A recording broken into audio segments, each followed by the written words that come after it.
alaikum ta'ala barakatuh. Ẹ kú dédé wòye gbogbo ẹ̀yin olólùfẹ́ wa lọ́kùnrin lóbìnrin lọ́mọdé àti lágbà tí ẹ bá ń gbọ́ mi láti lè ṣe Sampfatisfm náà láti ń kàn sí yín. Èmi ọmọ yín àbúrò yín ọ̀rẹ́ yín olùkú yín Kùrùkáyà náà ló wà lórí ètò wa ní èní ètò àwọn obìnrin bí a ṣe máa ń ṣe ní Monday tí ẹ má bínú pé láti ibi ijọ́ mélòó kan ètò náà wáyé fún ìdí kan àti kejì ni torí a fẹ́ kẹ́ máa gbọ́ wa yékéyéké kẹ́ máa wò wá òun náà ni ètò náà ṣe wáyé ẹ̀yin náà rí pé ìyàtọ̀ ti wà nílé iṣẹ́ Sampfatisfm kọ́lọ́mù lẹ́dàá kó jẹ́ kó máa tẹ̀síwájú sí. Mo ní àwọn sísà wa níkàlẹ̀ bí ẹ ṣe ti mọ̀ àwọn sísà mi tí ẹ mọ̀ bí ẹni mowó tàjọ máa ń ṣe ètò náà ọmọ alájà Rasheedat Amin wọ́n ti wà níkàlẹ̀ láti fún wa ní oúnjẹ ẹ̀mí bí wọ́n ṣe máa ń ṣe ní gbogbo ìgbà. Alájà salamu alaikum wa rahmatullahi wa barakatuh. Wa alaikum salam wa rahmatullahi ta'ala wa barakatuh. Ẹ kú ọjọ́ mẹ́ta. Sálámọ̀ sí Ọlọ́run ọba dẹ́dà asán yín lẹ́san rẹ̀ jihad tẹ́ ṣe. Ọlọ́run á gbà as an act of ibadah. Ọlọ́run á jẹ́ kẹ́ bá níbi tó ti lérè.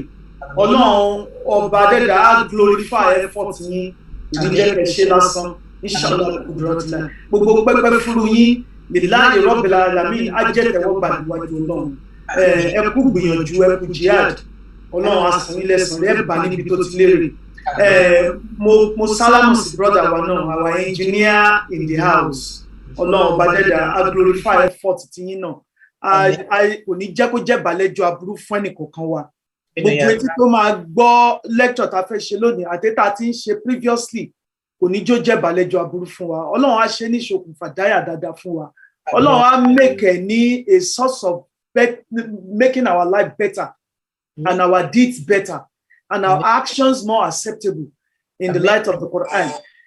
Ọlọ́run ọba dẹ́dà á wọlá àníyàn tá a fi gbé ìjókòó yìí kalẹ̀ because I was called impromptu. It wasn't planned. Ìgbìyànjú gidi ni akitiyan gidi ni host Alájà Rùkọ́yà àgbà tí wọ́n ṣe between the short hours tá a decide pé ká ṣe lecture yìí and the starting of the lecture now. Ọlọ́run ọba dẹ́dà á wo effort yín a san yín lẹ́san rẹ̀ tó pọ̀. Inshallah bi qudratillah. I'm continue ni where we left off. The misconceptions of the Quran. Ẹnìkan ló béèrè lọ́wọ́ mi pé why are we particular ní Sampfatisfm about highlighting the ills of or the mistakes tí àwọn Muslims ń ṣe nípa Quran? Why are we particular about talking about misconception? Why don't we let sleeping dogs lie? Why do we, in fact, some people have accused us of spreading confusion rather than, and if I'm to, in fact, in the past couple of days, I've had to answer that question to about 2 or 3 people who asked. Let me reiterate again that first of all, bad things happen because good people decide to do nothing about it. Tí òjò bínú Ọlọ́run ọba bá dẹ̀rọ̀, gbogbo ilé ló máa ń pa. I hear so many things, and especially coming from mo lọ sí staycation kan over the weekend. I came back on Friday. In that staycation, there was a sister there, not a Muslim sister, who asked me, but wọ́n sọ pé ìmọ̀ tó le and things like that. Then there's another person tó ń sọ pé nínú Quran wọ́n máa ń fi Quran ṣe ìkà fún yàn, wọ́n máa ń fi Quran harm èèyàn, pé there's something in the Quran téèyàn lè fi ṣe aburú, something like that ṣá. Ó sọ nípa Bible wọn náà pé there's something in the Bible náà téèyàn lè fi ṣe aburú. Mo ní well, there's nothing in the Quran téèyàn lè fi ṣe aburú. And if there's anybody that can come forth kó sọ pé there's something in the Quran tí wọ́n fi ṣe aburú, I will tell them pé àwọn tí wọ́n claim pé àwọn fi Quran ṣe aburú pé àwọn fi tàbátì àdáyàyàn ní wèrè ni àbí wọ́n fi kíní kan ṣe, they are not representing the Quran. It's not from the Quran. The reason tí a ṣe were passionate about talking about the misconceptions of the Quran ni pé the so-called Muslims don't claim pé Muslim làwọn àwọn represent the Quran táwọn non-Muslims sí dẹ̀ ń rí tí wọ́n fi ń judge Islam. A majority of them are thousands of miles away from the message of the Quran. They don't know what it's all about. An example, a very good example of them, ni àwọn tó máa stone an innocent person to death, àbí tó máa rí èèyàn mọ́lẹ̀, àbí tó máa ní kóbìnrin kúnlẹ̀ torí pé kò lo hijab, tí wọ́n máa stone to death, àbí tó máa bẹ́ lórí, tó dẹ̀ bẹ́ lórí tó ní Allahu Akbar, is nothing to do with Islam. Àwọn non-Muslims ń rí ní tí wọ́n fi ń judge Islam pé ìmọ̀ tó le ni. If mo wá sọ fún ìkan nínú àwọn sisters ẹ mo ní I can tell you about Christianity because I've read the Bible. You cannot tell me about the Quran because you haven't read even a single page in the Quran. For you to say anything about Islam, go and read the Quran first, and then you can say anything about Islam. I feel we have a collective responsibility. Ni pé àti dé era tó jẹ́ pé àwọn ọmọ wa they are embarrassed to be called Muslims. Àwọn ọmọ wa they are ashamed to wear their hijabs. Àwọn tá ń rí àwọn tí wọ́n revert. In fact, I belong to a group of Muslim River sisters. The reason I joined that group was because mo wò pé let me catch them before they see modern day Muslims. Let me catch them before they meet traditional Muslims who will tell them or teach them so many things about Islam, which seems to be a new religion to them. And as a result of that, they will, as they run back, as they run into the Islam, they will run back out of it. And also in Al-Quran, I'm going to that ayah soon. But mo fẹ́ provide a rejoinder to àwọn tó sọ pé why are we so passionate? Why can't we let sleeping dog lies? Nígbà tó jẹ́ pé wọ́n ti sọ nínú Islam pé obìnrin tí ò bá ti lo hijab kò ní rálùjọ náà Ọlọ́run wọ̀. Why do you want to come and tell us pé that's not the case? The reason I want to come and tell you that that's not the case is Islamophobia. A lot of people have hatred for Islam, not on the basis of whether I want to Quran, want to read in Quran, but on the basis of where they see what so-called Muslims do. A lot of people have phobia for Islam, or they're embarrassed to associate themselves with the religion, not because of the Quran or not because of Islam, but because of modern day Muslims and their ideologies. So we need to reiterate that anything bad that you see Muslims doing, please do not associate it to Islam.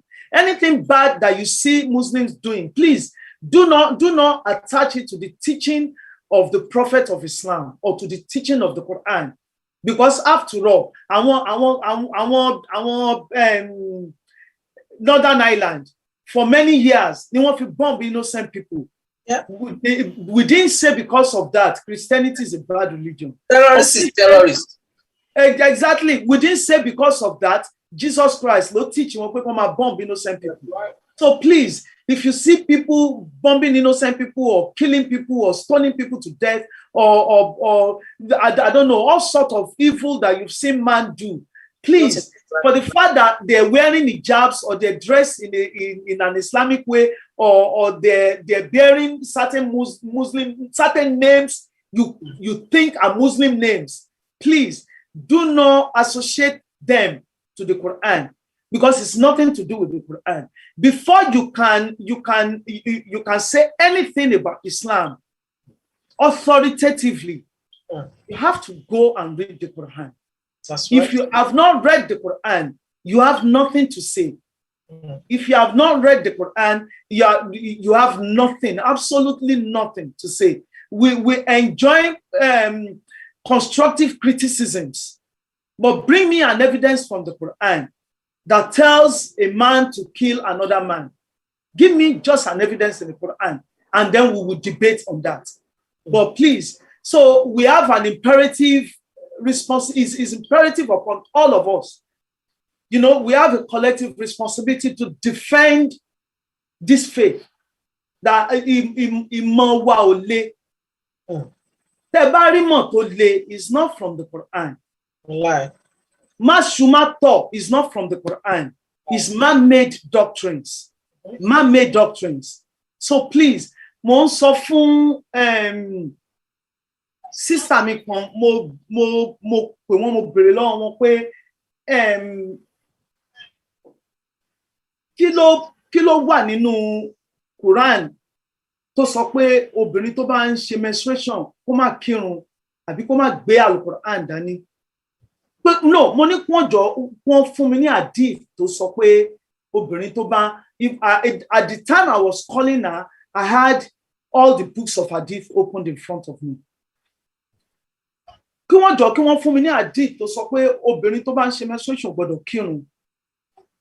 And the sister answered me that there's so many hadiths that obìnrin tó bá ń ṣe menstruation gbọ́dọ̀ kírun, kò dẹ̀ gbọ́dọ̀ ká, kò dẹ̀ gbọ́dọ̀ gbààwẹ̀ gan.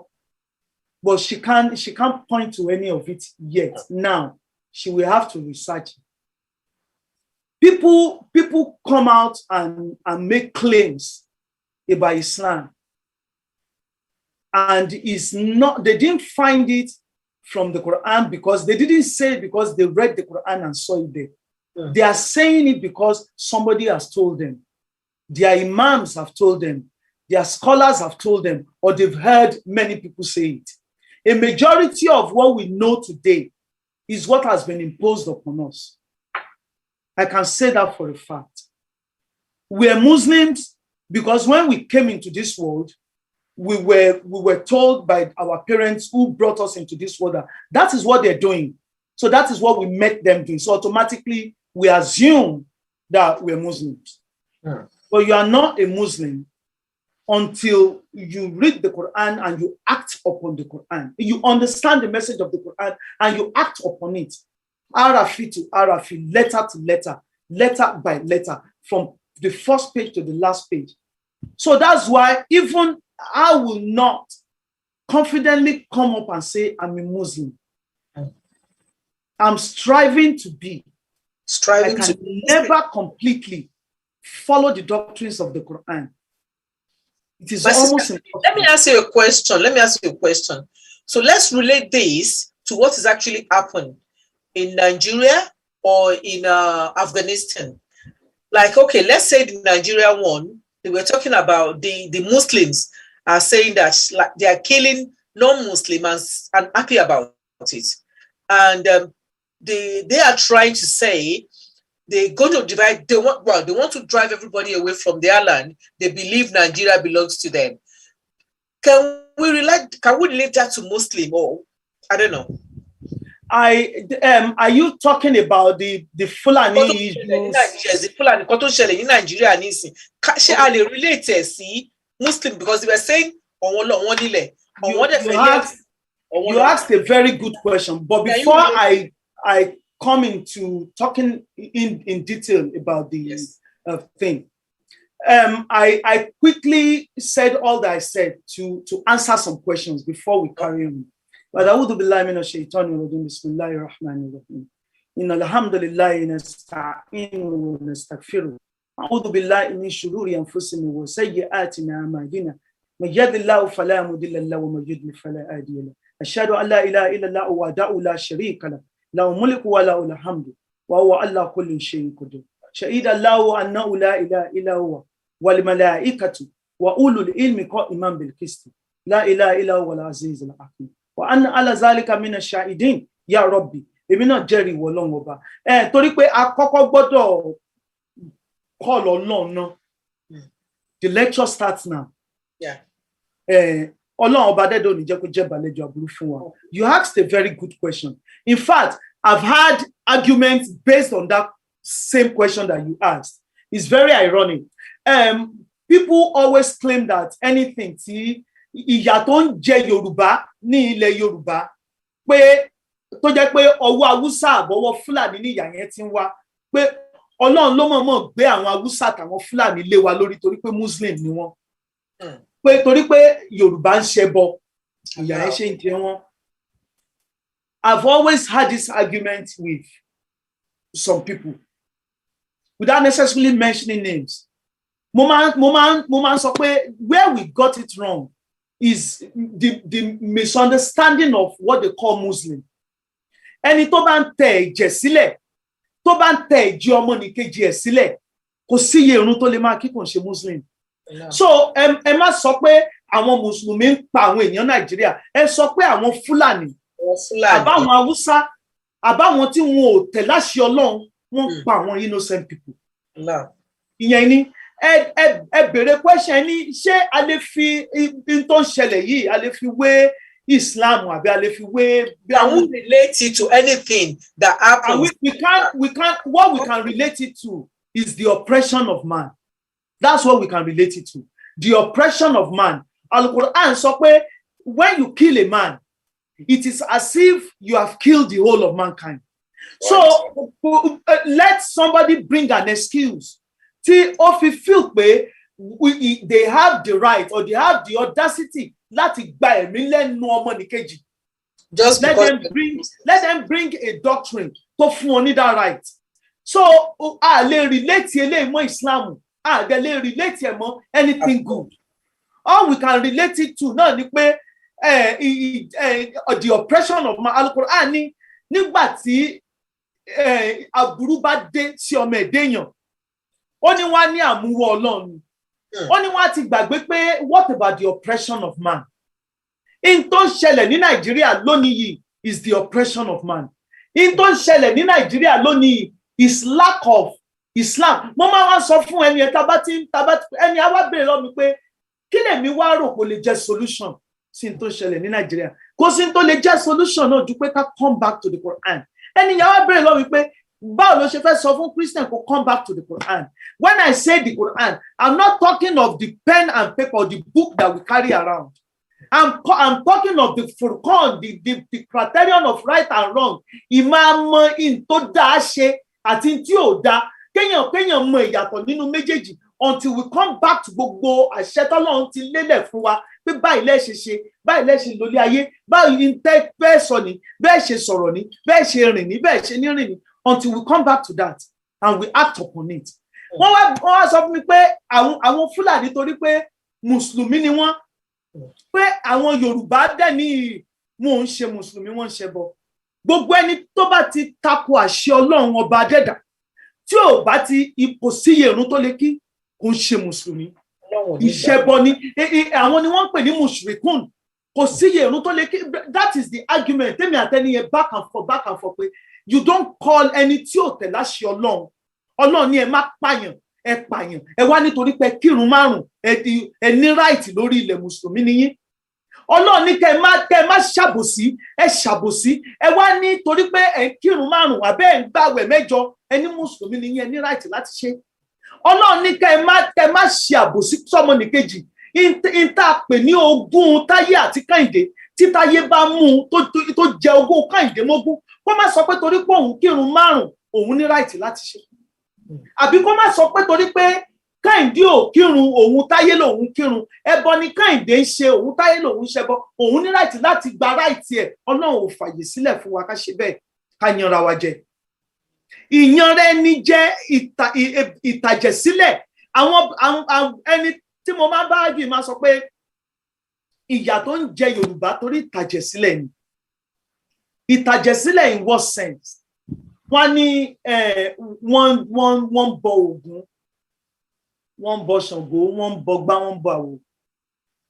Fúlàní tó pa innocent person, tó mú ọmọ ọlọ́mọ tó bá a sùn, tó dẹ̀ tó pa á, tó tún gba dúkìá ẹ̀, tó tún jogún ilẹ̀, tó jogún gbogbo gbá. Ẹjọ́ tó wá pa tán, ṣé omi ló wà lára ẹni tó pa kò ń ṣẹ̀jẹ̀? Ọlọ́run kì í ṣàbòsí. Ọlọ́run kì í ṣàbòsí. To answer your question, a lè fi wé anything good. A dẹ̀ lè fi wé anything Islamic. Inta lè fi wé náà ni pé the oppression of men. Inta lè fi wé ni pé àìtẹ̀láṣẹ Ọlọ́run. Inta lè fi wé ni pé ìfìyàjẹra ẹni, ìyanmẹ́ni kejì jẹ́. Ukuku ni ibad. Ká abuse the right ara wa nta lè fi wé nìyẹn. Ẹni yẹn wá bèbè kí wá ní ọ̀nà àbáyọ? Kò sọ́nà àbáyọ kankan náà ju pé ká ṣẹ́rí padà sọ́dọ̀ Ọlọ́run. Ká ṣẹ́rí padà sọ́dọ̀ Ọlọ́run. Mo ní lecture tá fẹ́ ṣe the misconception of the Quran. Àti ń bá lecture yẹn lọ tẹ́lẹ̀ náà, àti bọ́ sórí Surah Al-Baqarah.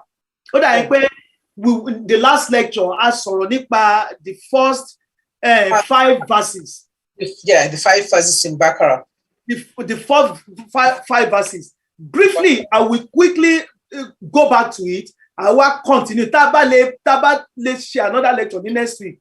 I will more frequent báyẹn. Torí pé ó ti pẹ́ náà díẹ̀ tá ti sọ̀rọ̀ nípa Surah Al-Baqarah yẹn. A'udhu billahi minash shaitani rajim.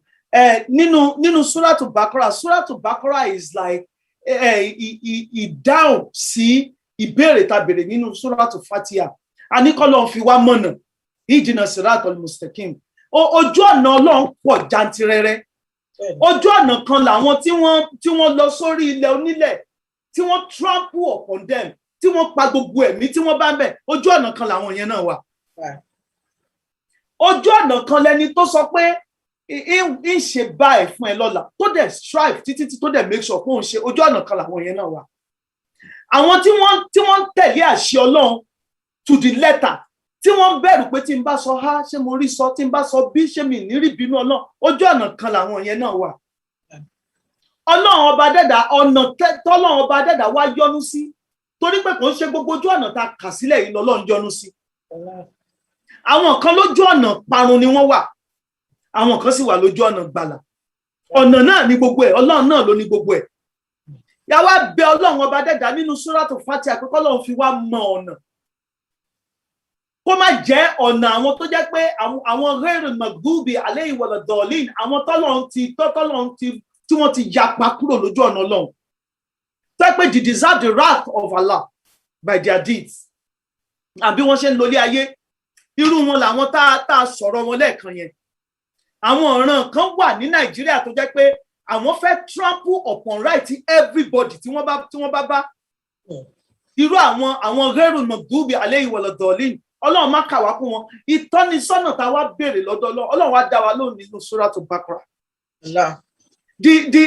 The quintessence of the Quran pátápátá ń tá béèrè nínú Fatiha, nínú gbogbo Al-Quran lọ́lọ́run ti fi dá wa lóhùn.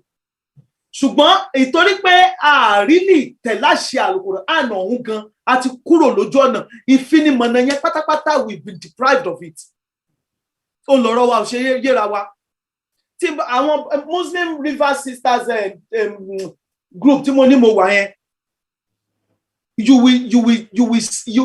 will sadden your heart. Àwọn questions táwọn èèyàn máa ń béèrè níbẹ̀, àwọn points táwọn èèyàn máa ń make níbẹ̀, àtàwọn answers táwọn èèyàn máa ń give.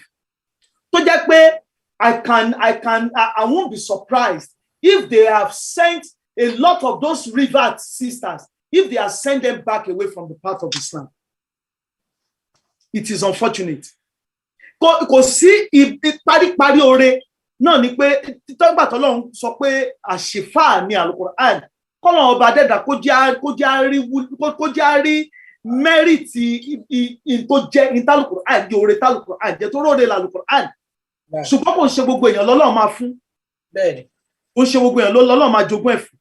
Ọlọ́run ní zalikal kitabu la rayba fi hudan lil muttaqin. Zalikal kitab la rayba fi, pé there is no doubt in it. Àwa tá sọ pé a claim Islam, àwa tá pera wa ní Mùsùlùmí tá ń gbé Al-Quran yìí káàkiri. That second sentence in chapter 2 of the Quran in Surah Al-Baqarah had to go against it. Because in terms of zalikal kitab la rayba fi, guidance is bere. This is the book of guidance. La rayba fi, without a doubt. Do not associate any doubt in it. Either doubt in the text of the Quran, or doubt in the message of the Quran, or doubt in your understanding of the Quran. Do not associate any doubt in the Quran. Al-Quran ni wá sọ nínú àwọn verses kan pé báyìí ni ká ṣe àní kò sọ tó. Ṣé ti rí pé láti bẹ̀rẹ̀ pẹ̀pẹ̀ we have doubted the Quran. Ó ní hudan lil muttaqin. It is guidance for those who are God conscious. Àwọn tó jẹ́ pé God consciousness téèyàn bá tí àwọn tó ń pa innocent people ní Nàìjíríà tí wọ́n bá ní God consciousness, wallahi àwọn ò ní pa innocent. àwọn tí wọ́n stone àwọn èèyàn to death tí wọ́n bá wà God conscious they won't do that. Àwọn tí wọ́n mú kò ní nǹkan mọ́ tiwọn tí wọ́n bá wà God conscious they won't do that. So for every one of us that are calling ourselves Muslims, let's do a checklist. Are we God conscious? What does it mean to be God conscious? Kéèyàn máa nírètí Ọlọ́run ní Allah a máa sọ pé Allahumma inni ala dhikrika wa shukrika wa husni ibadatika. Allah dhikrika, Ọlọ́run jẹ́ kí n máa rántí ìwọ Ọlọ́run ọba gbogbo gbà. Ẹni tí ò bá rántí Ọlọ́run ò lè wà God conscious. You have to always have the thoughts about God in your day to day, 24 hours in a day. Èèyàn gbọ́dọ̀ ní àwò pé kò káwò 24 hours in a day nsìn.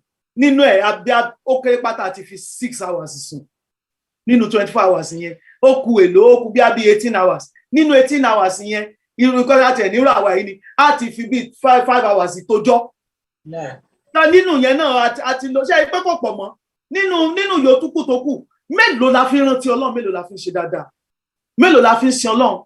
Ẹlòmíì nínú 24 hours yẹn ó ń báyàwó níyàwó sùn lọ́wọ́, mélòó la fi rántí Ọlọ́run. So ọ̀dánlil mutakin, ẹni tí ó bá wá sí nínú kàtígórì ẹni tó rántí Ọlọ́run tí mo kàkalẹ̀ yìí kò lè jèrè Al-Quran. Torí pé Al-Quran sọ ni pé ọ̀dánlil mutakin, àwọn tó wà fún nìyẹn. Ó lẹ́ṣẹ̀ rí àwọn tí wọ́n sọ pé àwọn alil ulmi làwọn àwọn onímọ̀, àwọn táwọn gbé Al-Quran dání, táwọn mọ̀ túmẹ̀, táwọn mọ̀ ká, táwọn mọ̀ gbá, táwọn máa wo, ṣùgbọ́n yẹ̀ tí wọ́n tún láwọn fi nǹkan kún nǹkan, wọ́n tún ṣẹbọ pẹ̀lú ẹ̀. Àwọn Fúlàní tí wọ́n ń pa àwọn èèyàn innocent people káàkiri, ṣé a fẹ́ sọ pé wọ́n ka Al-Quran ni? Ebi gbà tí Buhari wá sí London tí mo meet ẹ̀ kó tó di pé di president, ebó dídí Al-Quran ni mo gbé fún. Ṣé wọ́n fẹ́ sọ pé àwọn ka Al-Quran ni? Àfáà tó ẹ pé tó bá ṣàlùwà látọ́kọ́ tó bọ́ sórí àwọn nítorí ilé ayé tó ń lé, àkọ́kọ́ fọwọ́ pa private party ẹ̀ kó tó ṣe kinní náà. Ṣé wọ́n fẹ́ sọ pé àwọn ka Al-Quran ni?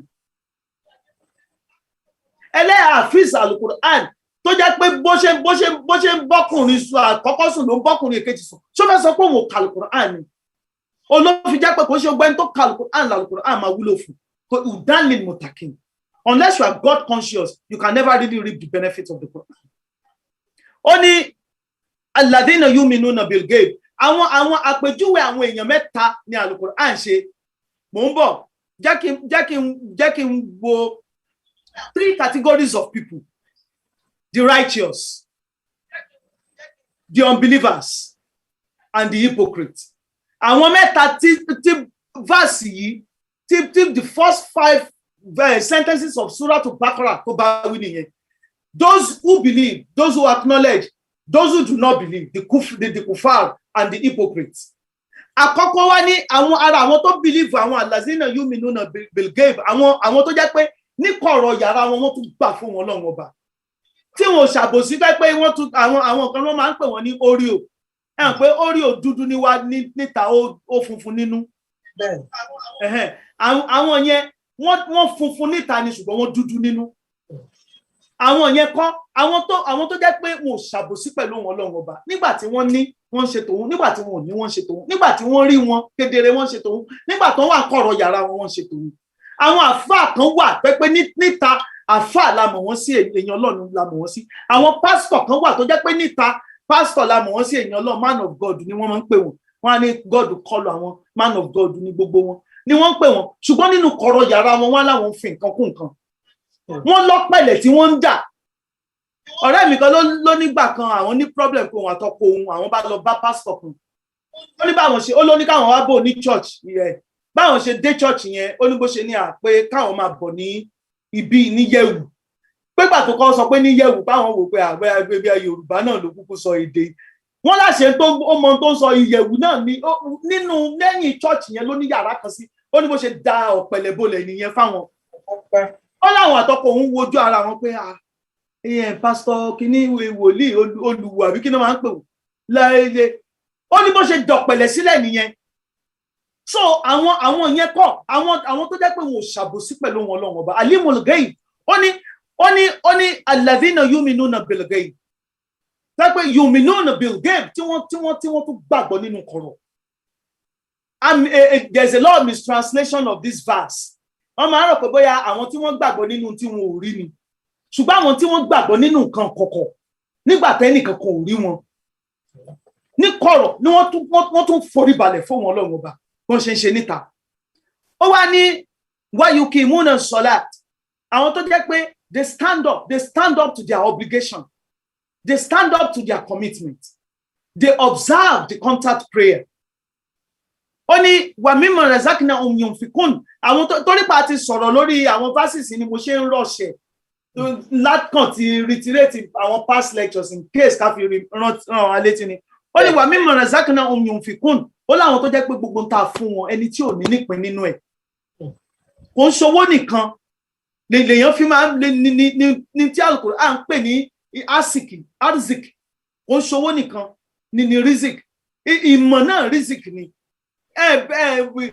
ọ̀yàyà náà rizik ni, kéèyàn máa rẹ́rìn kó máa ọ̀rẹ́ mi kan kọ́lọ̀ ọba dẹ́dà kó bá mi kẹ́ ẹ lọ́rùn, my beloved sister. Ó ní òun wò nínú Al-Quran pé wọ́n ní ká máa ṣe dáadáa síra wa. Ó ló wá ní obìnrin kan tó ń pè bí sister náà ni lásàlátù àwọn, ó ló máa ń sálámọ̀ sóbìnrin yẹn. Ó ní tó máa ṣe sàlámù alékùm, ó lóbìnrin yẹn ò ní dáhùn lóhùn. Ó ní gbà tó yá tó gbà tó ń sì wò pé tó òun ṣètò Ọlọ́run lára rẹ̀, ó lóun wà sálámọ̀ sí òun ó tún dárò òun lóhùn. Ẹgbọ́n yẹn rí. Mo ní sister mi iná méjì lẹ fi ń jóbìnrin yìí. Àkọ́kọ́ náà kò tẹ̀lé àsàlátù ló sì wà, àgbàlagbà sí ni. Àwọn tá a lè sọ pé àwọn tá a lè wò tá a lè sọ pé these are our role models, àwọn tó ń gbá Al-Quran lé wa lọ́wọ́ ni bí ìyá ni wọ́n jẹ́. So kí ni wọ́n gbé fún wa nígbà tí wọn ò gbà ti Al-Quran? Kí ni nǹkan tó gbé fún wa? Kí la mọ̀ tó gbé fún wa? Ṣé bọ́ ni wọ́n gbé fún wa nítorí àwọn tó gbé fún wa náà ni wọn ò tẹ̀lé yìí. Bẹ́ẹ̀ni.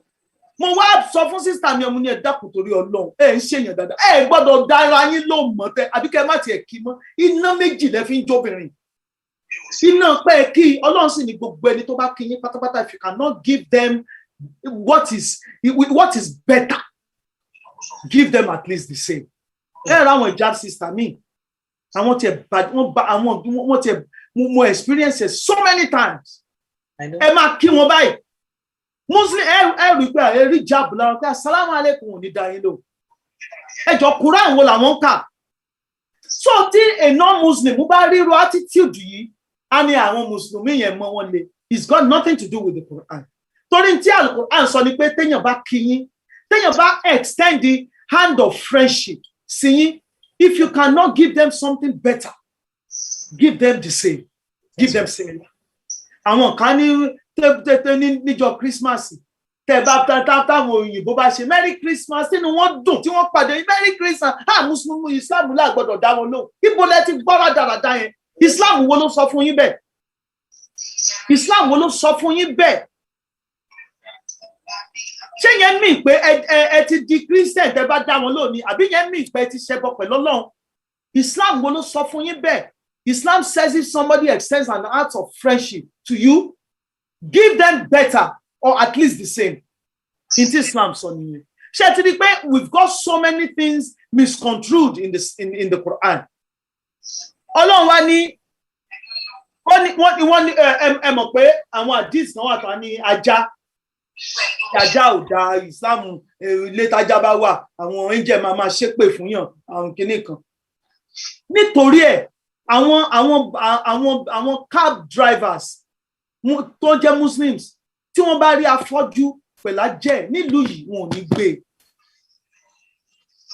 That is nothing to do with Islam.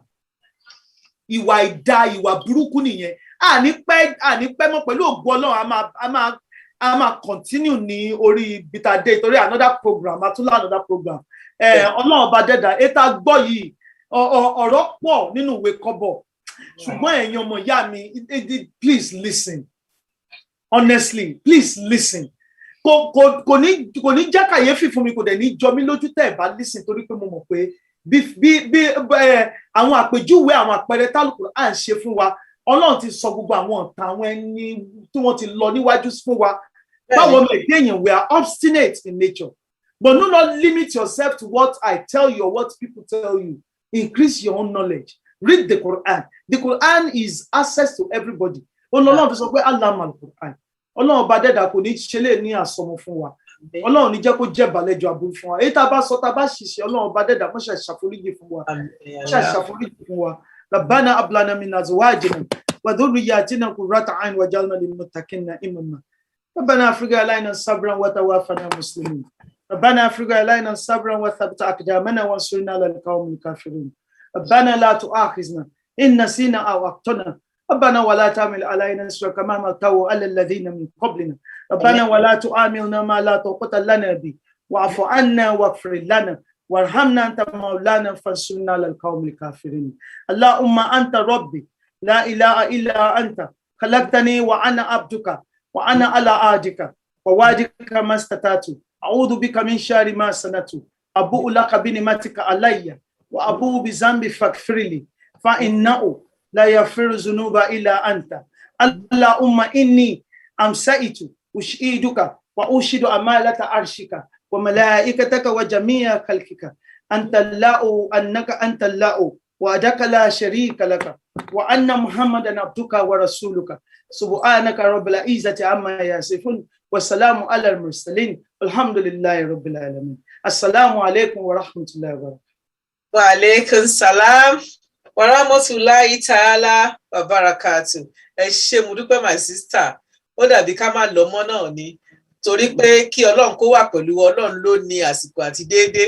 Àwọn lectures náà wọ́n tò lera wọn ti rí pé láti ibi ijọ́ mélòó kan a ṣe lecture àti eléyìí àti tá a ṣe torí we are so busy lórí kí ó lè dá náà ni kí Ọlọ́run kó wà pẹ̀lú. Tí ẹ bá ń gbọ́ wa láti ibi wákàtí kan sẹ́yìn, àwọn sister wa Alhaja Rasheedat Amin àwọn ni wọ́n bá wa ṣe lọ fún wa lómi ìmọ̀ bí wọ́n ṣe máa ń ṣe ní gbogbo ìgbà kí Ọlọ́run Ẹlẹ́dàá kó bá mi wà pẹ̀lú wọn. Ìmọ̀ yín á túbọ̀ máa pọ̀ sí ni, ọpọlọ yín ò ní dọ́bà. Ọlọ́run á bá mi wọ àwọn ọmọ fún yín ní agbára ti Ọlọ́run. Ọlọ́run á ṣe eléyìí ní òkùnfà ìdáyà fún yín àti gbogbo ẹbí yín. Ọlọ́run ò wá ní fi eléyìí ṣe, Ọlọ́run ò ní fi Kùránì wọn kò ní fi ṣe àṣemọlọ nígbésí ayé yín á túbọ̀ máa pọ̀ sí lágbára ti Ọlọ́run.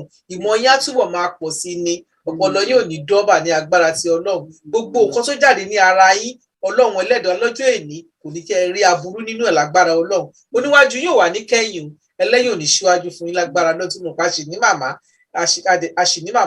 lágbára ti Ọlọ́run. Àwa la máa gbẹ̀yìn wọn ní agbára ti Ọlọ́run.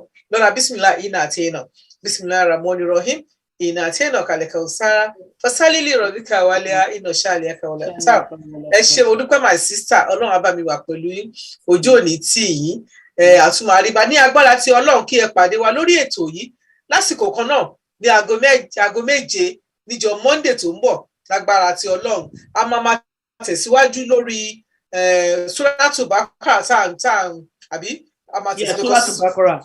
So I bẹ̀rẹ̀ ní chapter 5 ní verse 5 ní next week inshallah. Lágbára Ọlọ́run. So chapter 5 lágbára àti Ọlọ́run á bẹ̀rẹ̀ láti ibẹ̀ yẹn kí Ọlọ́run kó bá mi wà pẹ̀lú. Assalamu alaikum wa rahmatullahi wa barakatuh my sister. I love you so much my beloved sister. Ẹ ṣé bá.